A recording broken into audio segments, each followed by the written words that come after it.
गंगा ने जन्म देते ही अपने 7 पुत्रों को नदी में बहा दिया था। इसका कारण एक ऋषि का श्राप था।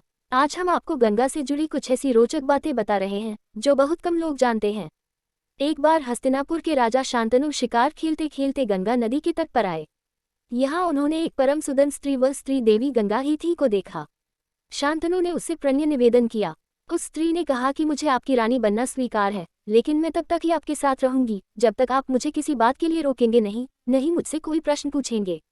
ऐसा होने पर मैं तुरंत आपको छोड़कर चली जाऊंगी। राजा शांतनु ने उस सुंदर स्त्री का बात मान ली और उससे विवाह कर लिया। समय बीतने पर शांतनु के यहाँ 7 पुत्रों ने जन्म लिया, लेकिन सभी पुत्रों को उस स्त्री ने गंगा नदी में डाल दिया। शांतनु ये देखकर भी कुछ नहीं कर पाए क्योंकि उन्हें डर था कि यदि मैंने इससे इसका कारण पूछा तो यह मुझे छोड़कर चली जाएगी। 8वां पुत्र होने पर जब वह स्त्री उसे भी गंगा में डालने लगी तो शांतनु ने उसे रोका और पूछा कि वह ये क्यों कर रही है। उस स्त्री ने बताया कि मैं देवंदी गंगा हूँ तथा जिन पुत्रों को मैंने नदी में डाला था वे सभी वसु थे जिन्हें वशिष्ठ ऋषि ने श्राप दिया था।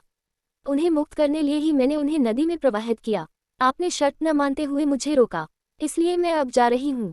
ऐसा कहकर गंगा शांतनु के 8वें पुत्र को लेकर अपने साथ चली गई। महाभारत के आदि पर्व के अनुसार एक बार देव आदि वसुओं ने ऋषि वशिष्ठ की गाय नंदिनी का हरण कर लिया था। क्रोधित होकर महर्षि वशिष्ठ ने उन्हें मनुष्य योनि में जन्म लेने का श्राप दे दिया। क्षमा मांगने पर ऋषि ने कहा कि तुम सभी वसुओं को तो शीघ्र ही मनुष्य योनि से मुक्ति मिल जाएगी, लेकिन इस देव नामक वसु को बहुत दिनों तक पृथ्वीलोक में रहना पड़ेगा। इस श्राप की बात जब वसुओं ने गंगा को बताई तो गंगा ने कहा कि मैं तुम सभी को अपने गर्भ में धारण करूंगी और तत्काल मनुष्य योनि से मुक्त कर दूंगी। गंगा ने ऐसा ही किया। वशिष्ठ ऋषि के श्राप के कारण देव नामक वसु ने भीष्म के रूप में जन्म लिया और पृथ्वी पर रहकर दुख भोगने पड़े।